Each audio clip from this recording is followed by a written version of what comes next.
আসসালামু আলাইকুম প্রিয় দর্শক, গতকাল ছিল জুলাই মাসের 4 তারিখ। জুলাই মাসের 4 তারিখ যুক্তরাষ্ট্রের স্বাধীনতা দিবস। এবারের স্বাধীনতা দিবস ছিল তাদের 250তম স্বাধীনতা দিবস। এই স্বাধীনতা দিবস উপলক্ষে বাংলাদেশে একটা জাঁকজমকপূর্ণ অনুষ্ঠান হলো। অনুষ্ঠানটা কোথায় হয়েছে? বাংলাদেশের যে জাতীয় সংসদ ভবন শেরেবাংলা নগরে, তার দক্ষিণ প্লাজায়, জাতীয় সংসদ ভবনের দক্ষিণ প্লাজায় আমার জীবনে আমি কোনোদিন দেখিনি যে অন্য একটা দেশের স্বাধীনতা দিবস উদযাপিত হয়। এবার হলো যুক্তরাষ্ট্রেরটা হলো। সেখানে যুক্তরাষ্ট্রের সামরিক বাহিনী তারা সঙ্গীত পরিবেশনা করলো। সেখানে যুক্তরাষ্ট্রের পতাকা ছিল, বিশাল ঢাউস একটা পতাকা ছিল। সেই পতাকা পথ করে উড়েছে জাতীয় সংসদের দক্ষিণ প্লাজায়। এবং সেখানে আমাদের দেশের অনেক বড় বড় মানুষ, যাদেরকে আমরা ভোট দিয়ে নির্বাচিত করেছি, এই স্বাধীন সার্বভৌম পার্লামেন্টে পাঠিয়েছি, সেই বড় বড় মানুষেরা সেখানে যে যুক্তরাষ্ট্রের যে রাষ্ট্রদূত ঢাকায় নিযুক্ত, তার সঙ্গে দাঁড়িয়ে সেখানে অনুষ্ঠানে অংশ নিয়েছেন, কথা বলেছেন, সৌহার্দ্য বিনিময় করেছেন। এবং যুক্তরাষ্ট্রে আমাদের কত বড় বন্ধু, যুক্তরাষ্ট্র সারা দুনিয়ার জন্য কত ভালো একটা দেশ, সেটা তারা গদগদ ভঙ্গিতে প্রচার করেছেন। মানে আমি এটা দেখে, বিশ্বাস করেন, আমি একদম হতভম্ব হয়ে গেছি। কখনো দেখেছেন আপনারা যে আমাদের জাতীয় সংসদের দক্ষিণ প্লাজায় এখানে অন্য কোনো দেশের একটা অনুষ্ঠান এভাবে হয়েছে? আমার মনে পড়ে না, হতে পারে হয়তোবা, কিন্তু সেই সময় হয়তো আমি জানি না, অথবা আমার স্মৃতি ভ্রম ঘটেছে কিনা আমি বলতে পারবো না। আপনারা দেখেছেন, এবার হয়েছে। আপনারা যদি যুক্তরাষ্ট্রের সঙ্গে বাংলাদেশের সম্পর্কটা ভাবেন, আমরা অনেক দেশের সঙ্গে আমাদের সম্পর্কের কথা ভাবি, বলি কোন দেশ আমাদের কত বড় বন্ধু, আমরা এগুলো বলি। আমাদের যে স্বাধীনতা, আমরা যে আজকে বাংলাদেশ হয়েছি, এই স্বাধীনতার সময় আমাদের যে যুদ্ধটা হয়েছিল, যেটাকে আমরা মুক্তিযুদ্ধ বলি, সেই যুদ্ধের সময় যুক্তরাষ্ট্রের ভূমিকা ছিল আমাদের মুক্তিযুদ্ধের বিরুদ্ধে। যুক্তরাষ্ট্র এবং চীন উভয়েরই ভূমিকা ছিল আমাদের মুক্তিযুদ্ধের বিরুদ্ধে। চীন তো আমাদের স্বীকৃতি দিয়েছে আমাদের দেশ স্বাধীন হওয়ার 3-4 বছর পরে। তার আগে তারা আমাদেরকে একটা স্বাধীন রাষ্ট্র হিসেবে তো মানতই না। যুক্তরাষ্ট্র দ্রুতই স্বীকৃতি দিয়েছে, কিন্তু তারা পুরো যুদ্ধে পাকিস্তানিকে সহায়তা করেছে এবং এই যুদ্ধে আমাদের বিরুদ্ধে তারা তাদের 7th ফ্লিট, মানে 7ম নৌবহর পর্যন্ত পাঠিয়েছিল। শেষ পর্যন্ত সে চট্টগ্রাম পর্যন্ত আসতে পারেনি। অনেকে অবশ্যই এবার দেখলাম ফান করে বলছেন যে আজকে থেকে 55 বছর আগে তারা যে 7ম নৌবহর পাঠিয়েছিল, এটা এবার এসে ঠিকঠাক মতো পৌঁছেছে। যে এবার যে পৌঁছেছে তার বড় প্রমাণ হলো যে এই সংসদ ভবনের সামনে তাদের এই অনুষ্ঠান।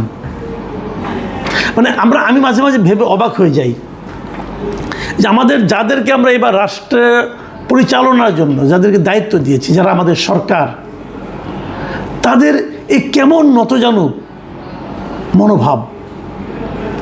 আমি দেখলাম অনুষ্ঠানে কয়েকটা ভিডিও দেখলাম, এখানে আমি ডক্টর খলিলুর রহমানকে দেখে, আমাদের পররাষ্ট্রমন্ত্রী খলিলুর রহমান, তাকে দেখে আমি অবাক হইনি। মানে আমি তো এখনও মনে করি উনি আসলে যুক্তরাষ্ট্রের নাগরিক, এটা মনে করি। কারণ উনি দীর্ঘ 25-26 বছর টানা যুক্তরাষ্ট্রে ছিলেন। যদি উনি নিজে অস্বীকার করেন যে উনি যুক্তরাষ্ট্রের নাগরিক না, তারপরে আমার প্রশ্ন, তাহলে আপনি এত বছর ওখানে ছিলেন কীভাবে? অবৈধভাবে ছিলেন নাকি আপনার গ্রিন কার্ড আছে?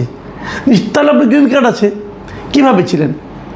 তো উনি তো ওনাকে আমি আমেরিকানই মনে করি। আমাদের সরকার প্রধান ওনাকে একজন আমেরিকান নাগরিককে আমাদের পররাষ্ট্রমন্ত্রী কেন বানিয়েছেন এটা উনি ভালো বলতে পারবেন, আমি জানি না। কাজে ওনাকে দেখে আমি অবাক হইনি। আমি অবাক হয়েছি আমাদের স্বরাষ্ট্রমন্ত্রীকে সেই অনুষ্ঠানে দেখে, আমাদের স্বরাষ্ট্রমন্ত্রী সালাউদ্দিন আহমেদকে সেই অনুষ্ঠানে দেখলাম। আমাদের ভারপ্রাপ্ত স্পিকার, এখন এই মুহূর্তে যেহেতু আমার স্পিকার দেশে নাই, যিনি ভারপ্রাপ্ত স্পিকার কায়সার কামাল, ওনাকে দেখে আমি অবাক হয়েছি। আমি বিস্মিত হয়েছি জামায়াতের আমির ডক্টর শফিকুর রহমানকে দেখে। ডক্টর শফিকুর রহমান দেখলাম সেখানে একটা বক্তব্য দিলেন এবং উনি বক্তব্য দিতে যে যুক্তরাষ্ট্রকে ধন্যবাদ জানালেন। এই কারণে যে বললেন যে যুক্তরাষ্ট্রকে ধন্যবাদ জানাচ্ছি, কারণ ইংরেজি বলেছেন, আমি বাংলায় বলে দিচ্ছি আপনাদেরকে। যুক্তরাষ্ট্রকে ধন্যবাদ জানাচ্ছি কারণ যুক্তরাষ্ট্র মধ্যপ্রাচ্য যুদ্ধ থামানোর জন্য উদ্যোগ নিয়েছে। মানে হাসবো না কাঁদবো? আপনি বলেন মধ্যপ্রাচ্যে যে যুদ্ধটা, মানে ইরানের সঙ্গে যে যুদ্ধটা, এটা যদি থামানোর জন্য যুক্তরাষ্ট্র উদ্যোগ নিয়ে থাকে, তখন আপনি একবারও কি আপনার মনে প্রশ্নটা আসবে না যুদ্ধটা লাগালো কে? এই যুদ্ধটা কে শুরু করেছিল? ইরানের একটা স্কুলের ছোট ছোট মেয়েদের উপর বোমা কে ফেলেছিল? ওটা দিয়ে তো যুদ্ধ শুরু, ফেব্রুয়ারি 28 তারিখে। কে করেছিল? তো যুক্তরাষ্ট্রের শুরু করা যুদ্ধ এখন যুক্তরাষ্ট্র মার খেয়ে, প্যাদানি খেয়ে, তার যান যায় যায় অবস্থা, অগত্যা মুখ রক্ষার জন্য তারা যুদ্ধটা থামিয়েছে এবং বলেছে আমরা তোমাদের সঙ্গে আপোষ করতে চাই। সেইখানে শফিকুর রহমান সাহেব তাকে, এই যুক্তরাষ্ট্রের কে ধন্যবাদ জানাচ্ছে যে ওনারা যুদ্ধটা থামানোর উদ্যোগ নিয়েছে। ভাবুন, শফিকুর রহমান সাহেব তো বিরাট দেশপ্রেমিক লোক না, ইসলাম প্রেমিক, দেশপ্রেমিক। মুসলমানদের মেরে শেষ করে দিচ্ছে, ওটার জন্য তার কোনো মাথা ব্যথা নাই। উনি যুক্তরাষ্ট্রকে ধন্যবাদ জানাচ্ছেন। এই হলো আমাদের দেশের রাজনীতি। আসলে না, একটা কথা বলি আপনাদেরকে আমি, যে রাজনীতিটা এত খারাপ একটা জিনিস। রাজনীতির স্বার্থে মানুষ মানবিকতা ভুলে যায়, মানুষ ধর্ম ভুলে যায়, মানুষ জাতির সত্তার প্রতি যে আত্মসম্মান সেটা ভুলে যায়। রাজনীতির স্বার্থে তাদের কাছে পরাধীনতাও অনেক মিষ্টি লাগে। আমরা তার নমুনা দেখলাম। আচ্ছা, একটা কথা ভাবুন, আমরা তো আওয়ামী লীগ সরকারের খুব সমালোচনা করতাম, বলতাম আওয়ামী লীগ সরকার নাকি দেশটায় ভারতের কাছে বিক্রি করে দিয়েছে। আমরা বলতাম আওয়ামী লীগ সরকার ভারতের গোলামে পরিণত হয়েছে। আমরা বলতাম আওয়ামী লীগ সরকার মানে আমাদের দেশটাকে ভারতের একটা অঙ্গরাজ্যে পরিণত করেছে। বলতাম তো না? তো এই যে আমরা বলতাম, বলার পরেও কখনো কি ভারত তাদের স্বাধীনতা দিবস অথবা অন্য কোনো জাতীয় দিবস আমাদের এই জাতীয় সংসদ প্রাঙ্গণে করার সাহস পেয়েছে অথবা আমরা করতে দিয়েছি? যদি ধরেন তো একটা কথা, যদি হতো, যদি আমাদের এই দক্ষিণ প্লাজায় আওয়ামী লীগ আমলের কথা ধরেন, এখনকার আমলের কথা বলছি না, আওয়ামী লীগ আমলের কথা, যদি তারা এখানে একটা অনুষ্ঠান করতো তাদের জাতীয় দিবসের, তাদের স্বাধীনতা দিবসের, সারা দেশে কি হতো? এই জামাত ইসলাম, এই বিএনপি অথবা অন্য অন্য রাজনীতি, এই বামপন্থীরা তারা কী করতো?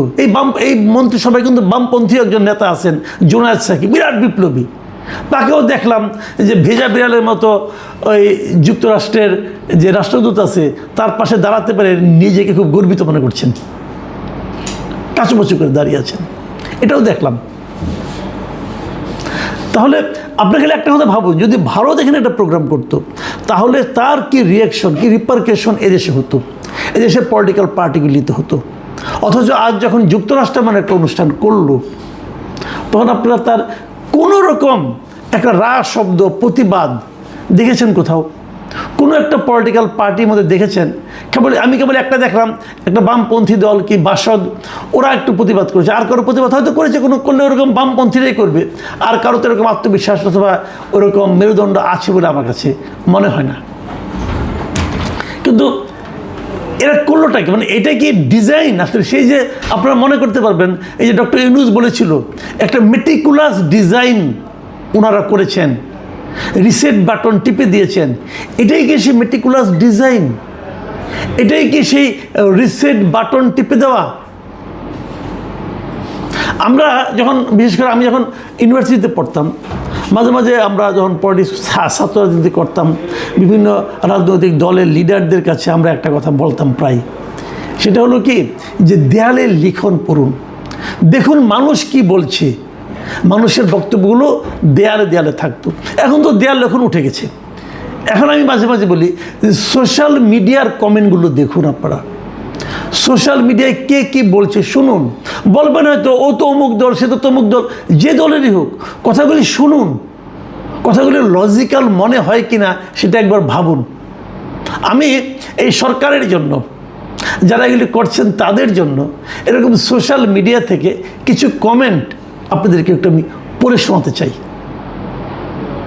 কে লিখেছেন নামগুলি বলার, আমি কমেন্টগুলো পড়ে শোনাতে চাই। একজন লিখেছেন, যারা আমাদের স্বাধীনতাই চায়নি তাদের স্বাধীনতা আমাদের দেশেই পালন হচ্ছে। বাহ, সুন্দর। আরেকজন লিখেছেন, এখন থেকে বিশ্বের সকল দেশের স্বাধীনতার উৎসব বাংলাদেশের সংসদ ভবনের দক্ষিণ প্লাজায় পালন করা হোক। যারা আমাদের স্বাধীনতার বিপক্ষে ছিল তারাই এখন পরীক্ষিত বন্ধু। আরেকজন লিখেছেন, সংসদের সামনে একটা স্ট্যাচু অফ লিবার্টি স্থাপন করলে ব্যাপারটা কেমন হয়। আরেকজন লিখছেন, শুভ জন্মদিন, জুলাই পরবর্তী বাঙালির জাতির জন্মদাতা আমেরিকা। মারাত্মক কথা কিন্তু। তাহলে এই জুলাইটা আসলে এই যে জুলাই পরবর্তী বাঙালি জাতি, তাদের জন্মদাতা হলো আমেরিকা। আরেকজন লিখেছেন, গোলামি না আজাদি, এখন আমেরিকার পাঁচাটি। খুব বলা হতো কিন্তু, খুব বলতে শুনতাম এই দলগুলিকে, এই জামাত ইসলামকে বলতে শুনতাম গোলামি না আজাদি, আজাদি আজাদি। এখন আজাদি, এটা আজাদি, এটা আজাদি।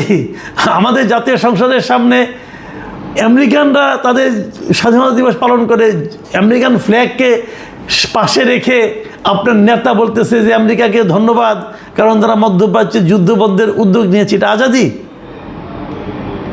কাজে যিনি লিখেছেন যে গোলামি না আজাদি, এখন আমেরিকার পাঁচাটি, এর চেয়ে নির্মম বক্তব্য আপনাদের জন্য আর কিছু থাকতে পারে না। বাট সমস্যা হলো কি, আমি জানি এটা আপনাদের গায়ে লাগবে না। গায়ে লাগবে না এই কারণে যে আপনারা তো সিদ্ধান্ত নিয়ে মাঠে নেমেছেন। আপনারা পা চাটার গোলামি করার সিদ্ধান্ত নিয়ে যখন কেউ নামে, তখন তাকে কিন্তু গায়ে লাগানোর মতো কিছু বলা যায় না। আপনি যাই বলবেন সে হে হে করে হাসবে, তার তো গায়ে লাগবে না। আমি ভাবতে পারি না যে আমরা জাতি হিসেবে কোন দিকে যাচ্ছি, আমি আসলেই ভাবতে পারি না। আমি একটা স্বাধীন সার্বভৌম রাষ্ট্রের একজন নাগরিক হিসাবে সত্যি কথা বলতে কি আমি অপমানিত বোধ করছি। আমার জানার খুব আগ্রহ, সরকার প্রধানকে আমি বলছি, ভাই এই প্রস্তাবটা আপনি কিভাবে অনুমোদন করলেন, অথবা এই প্রস্তাবটা আপনার কাছে কে নিয়ে গেল, কে আপনাকে বললো এটা করলে পরে খুশি হবেন, কে বলল, তাকে দয়া করে চেয়ে রাখেন। সে আপনার মিত্র নয়, সে আপনাকে ভাজুং বুঝায় এই কাজটা করছে। সে আসলে আমেরিকার পারপাস সার্ভ করছে, এবং সে আসলে আমেরিকার চর, যুক্তরাষ্ট্রের চর হিসেবে সে এখানে কাজ করছে, এবং এর মাধ্যমে সে যুক্তরাষ্ট্রের যে পারপাসটা সেটাই সার্ভ করবে। এখানে লাভ হবে মাত্র একজনের, সে লোকটাকে এখানে যে যুক্তরাষ্ট্রের যে অ্যাম্বাসেডার আছেন এই দেশে, মিস্টার ব্রেন ক্রিস্টেনসন, তার লাভ হবে, আর কারো লাভ হবে না।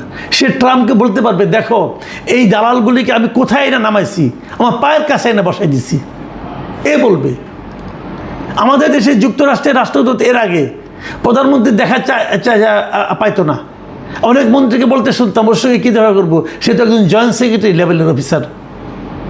আর এই জয়েন্ট সেক্রেটারি লেভেলের অফিসারের কাছে এখন আমাদের এই অবস্থা। আমরা দেশ ছোট হতে পারি, কিন্তু আমাদেরকে আত্মসম্মান থাকবে না।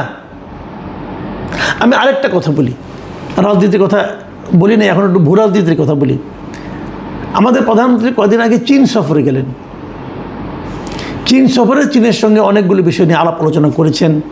আমরাও ভেবেছি এটা একটা মাস্টার স্ট্রোক ছিল, কারণ ভারতের সঙ্গে চীনের সঙ্গে ওই যে কূটনৈতিক যে বোঝাপড়াটা, যে দেন দরবারটা, এটা খুব সুন্দরভাবে আমাদের সরকার প্রধান করতে পেরেছেন বলে আমি ভেবেছিলাম। যে কাজটা এখানে দক্ষিণ প্লাজায় হলো, এরপর কি চীনের সঙ্গে আপনি সেই সম্পর্কটা বজায় রাখতে পারবেন? চীন কি এটাকে ভালোভাবে নেবে? একদম অপ্রয়োজনীয় একটা ঘটনা দিয়ে আপনারা কিন্তু আপনার এতদিনের যে কূটনৈতিক যে অর্জনটা সেটাকে নষ্ট করে দিয়েছেন। আমি সরকার প্রধানকে অনুরোধ করব, একটু ঠান্ডা মাথায় চিন্তা করেন এবং ভাবেন কে আপনাকে বুঝিয়েছিল যে এই কাজটা হলে খুব ভালো হবে, তাদের ব্যাপারে সতর্ক হন। নাহলে কিন্তু আরও বড় বিপদ আমাদের জন্য অপেক্ষা করছে। আত্মসম্মান তো গেছে, সারা দুনিয়ার লোক তো দেখবে। ভারত এরকম হবে? ভারতের জাতীয় সংসদের সামনে যুক্তরাষ্ট্র যে ধরনের অনুষ্ঠান করতে পারবে? পৃথিবীর কোনো দেশে পারবে না, কেবল বাংলাদেশেই সম্ভব। কারণ এদেশে প্রচুর লোক বাস করে, যারা এখানে বাস করে কিন্তু অন্য দেশের গুণগান গায়, যারা অন্য দেশের নাগরিক কিন্তু এদেশের দায়িত্ব নিয়ে বসে আছে, তারাই আমাদেরকে ডুবাবে। প্রিয় দর্শক, এখন এ পর্যন্তই। আল্লাহ হাফেজ।